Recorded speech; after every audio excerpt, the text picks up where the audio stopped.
नमस्कार दोस्तों, आप देख रहे हैं लीगल गाइड हब और मैं हूं एडवोकेट सुरेंद्र पाल सिंह।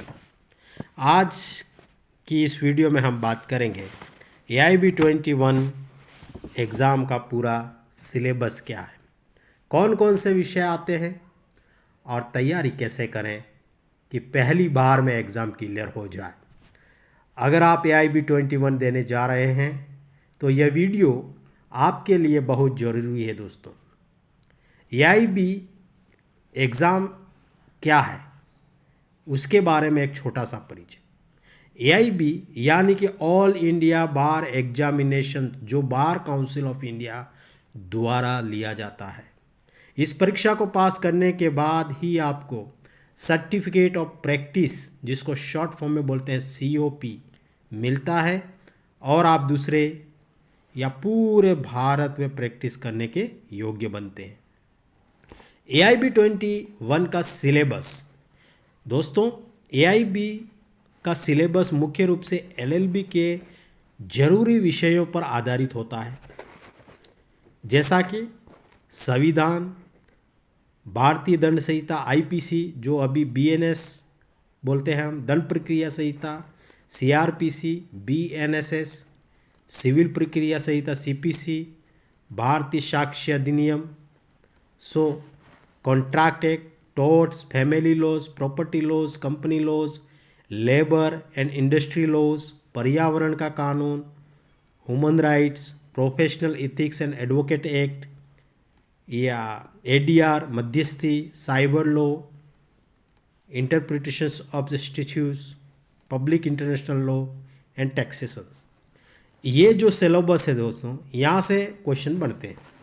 मगर हम बात करेंगे सबसे ज़्यादा प्रश्न जो पूछे जाते हैं वो है आपके जो मेन कहाँ से नंबर आएंगे। संविधान के ऊपर तैयारी करनी पड़ेगी आपको, और फिर BNS जो IPC कहते थे, BNSS, CPC और फैमिली लॉ, इसके ऊपर आपको ज़्यादा फोकस करना पड़ेगा, क्योंकि यहाँ से आपको 10 नंबर, 8 नंबर, 10 नंबर, 8 नंबर, 4 4 और 5 के ज़्यादा क्वेश्चन नहीं आते। बाकी ये जो छोटे छोटे लॉ है वहाँ कम से कम 2 2 3 3 नंबर के क्वेश्चन आते हैं, मगर तैयारी पूरी करनी पड़ेगी। जैसा कि हमने AIB 20 का पेपर देखा तो बड़ा टफ था दोस्तों।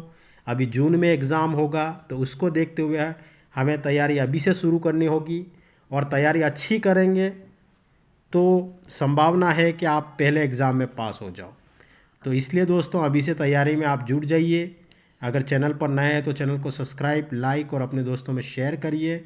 और हम AIB 21 के ऊपर अलग अलग सब्जेक्ट के ऊपर कैसे क्वेश्चन बनेंगे, क्या क्या क्वेश्चन आएंगे, उसके ऊपर हम आपकी मदद के लिए दोस्तों समय निकाल कर वीडियो बनाते रहेंगे। सो दोस्तों बने रहिए।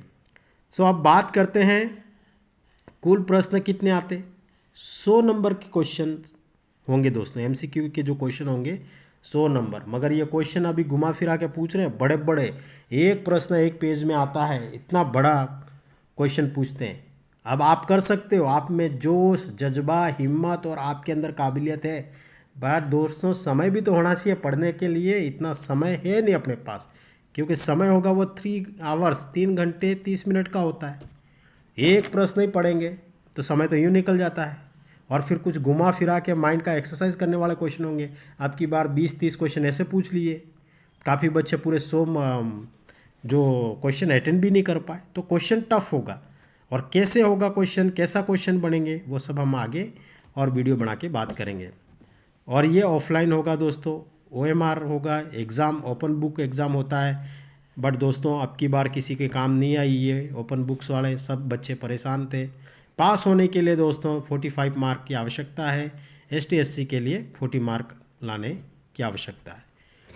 सो दोस्तों यहाँ रटने से ज़्यादा ज़रूरी क्या है, कानूनी समझ होनी चाहिए, concept clarity it's very important दोस्तों।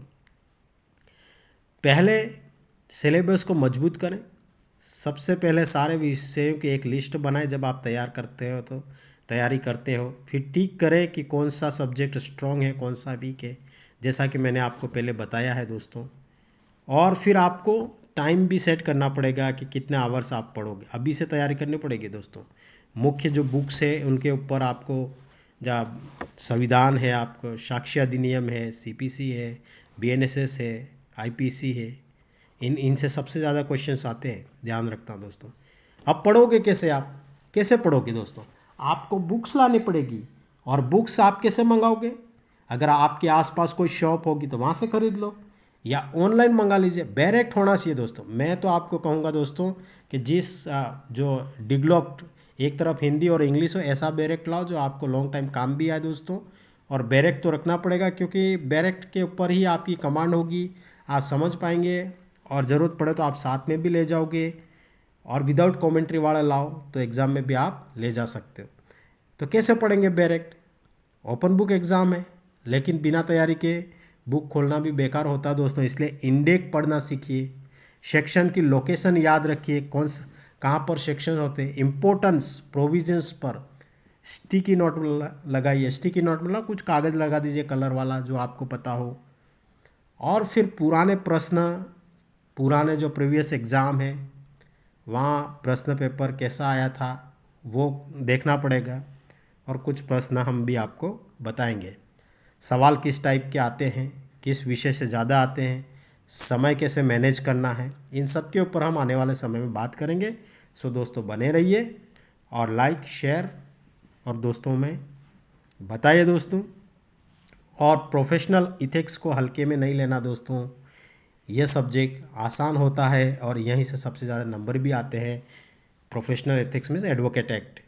सो 30 दिन के सिंपल स्टडी प्लान भी हम आपको बताएंगे कि 10 दिन प्लान कैसे बनाते हैं, how to make the plans for study. शुरुआत के 10 दिन क्या करें, इसके बाद कैसे पढ़ें, इन सारे बातों के ऊपर हम अलग अलग प्रकार के वीडियो बनाएंगे दोस्तों। सो इसलिए दोस्तों अभी से आप परीक्षा की तैयारी में जुड़ जाइए, ईमानदारी से तैयारी करिए, थोड़ा थोड़ा पढ़ते रहिए दोस्तों। At least 1 hours every day if you will read it, I guarantee you will pass exam friends. So समय निकाले, 1 आवर इवनिंग को पढ़ लीजिए, 1 आवर मॉर्निंग पढ़ लीजिए, अगर आपके पास समय है तो आफ्टरनून में पढ़ लीजिए। बट मेहनत करने वाले कभी असफल नहीं होते, हारते नहीं हैं दोस्तों। इसलिए आप तैयारी करना। नहीं तो मैं जहाँ कोर्ट में प्रैक्टिस करता हूँ वहाँ 10-10 साल हो गए लोग प्रैक्टिस कर रहे हैं, मगर एआई भी क्लियर नहीं हो रहा। सो दोस्तों थोड़ा टफ तो है दोस्तों, इसलिए ध्यान देना दोस्तों। सो अगर आपको ये वीडियो मददगार लगी हो तो लाइक कीजिए, चैनल को सब्सक्राइब कीजिए और कमेंट में लिखिए आप AIB21 की तैयारी कैसे कर रहे हैं। मैं आगे AIB21 के लिए आपको subject wise short note, expected questions और मॉक प्रैक्टिस भी लेकर आऊँगा। धन्यवाद दोस्तों, अपना और अपने परिवार का ख्याल रखिए। Thank you. मिलते हैं फिर इसी प्रकार के किसी और लर्निंग वीडियो में।